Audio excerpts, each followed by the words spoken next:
So looking at the cervical spine, there are several techniques that we can do here. We can do just your general mobilizations. You can take this into a manipulation depending on your scope of practice.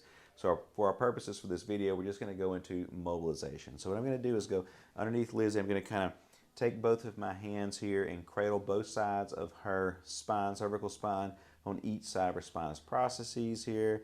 And so what I do is I'm just kind of teasing the vertebrae. You kind of see her head going back and forth. So what I'm doing is I'm just kind of doing that with the vertebrae. Just a little joint play just to kind of see what I feel. I use this as treatment, especially if they're really sensitive. This is a good technique to do. And then we're going to go into a side bending. So I'm side bending. We're going to say start off towards her right shoulder. I'm going to rotate her head a little bit towards her left shoulder. I'm going to take my hand here on this portion of my index finger and I'm pushing across. Now, and I'm pushing towards her opposite shoulder. So be careful with this because this can be uncomfortable as far as like if you're on the transverse process, this can be uncomfortable. And I'm just oscillating. I'm just literally just doing my hand like this towards her left shoulder. I can hold that. You know, I can hold this in this position.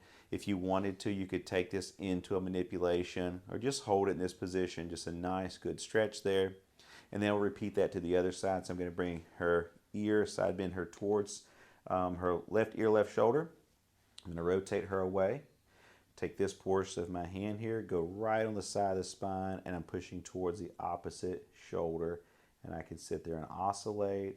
I can hold that stretch. I can take it into a manipulation, whatever you wanted to do there. And then we're going to go into some side glide work. So if you have difficulty, and the patient has difficulty bending their neck laterally, so that side bending or lateral flexion of the cervical spine. So a lot of times if you check the side glide ability, so you kind of go side to side with the vertebrae. So I'm going side to side and I'm trying to look to see where her chin moves. Is it moving more one way versus the other?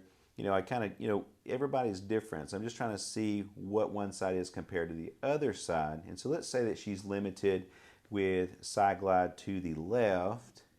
Then I'm going to work side glide to the left because I'm trying to encourage side bending to the right. So I'm going to work that side glide. In actuality, I don't just do just to one side. I go both ways. I side glide, you know, work it to the left, and I'm going to work it to the right to encourage that flexion both ways. And then I'll even have her, I would side bend her, and while I'm side bending her to the left, I'm pushing to the right, just kind of encourage that. And then I'm going to go back, side bend her to the right, and I'm going to push to the left. So while we're moving, almost like a joint mobilization while she goes through those movements. And then I always also like to finish off with a little bit of traction. So I've just kind of got her hooked, my fingers hooked under her occiput here. I'm just pulling with a gentle traction straight back. Now, I would not keep my elbows bent. I like to extend my arms and kind of lean back because you can hold that a lot longer than I can if I sit here flexing my biceps. That's going to be harder. So again, just a few manual therapy techniques for joint mobilization for the cervical spine.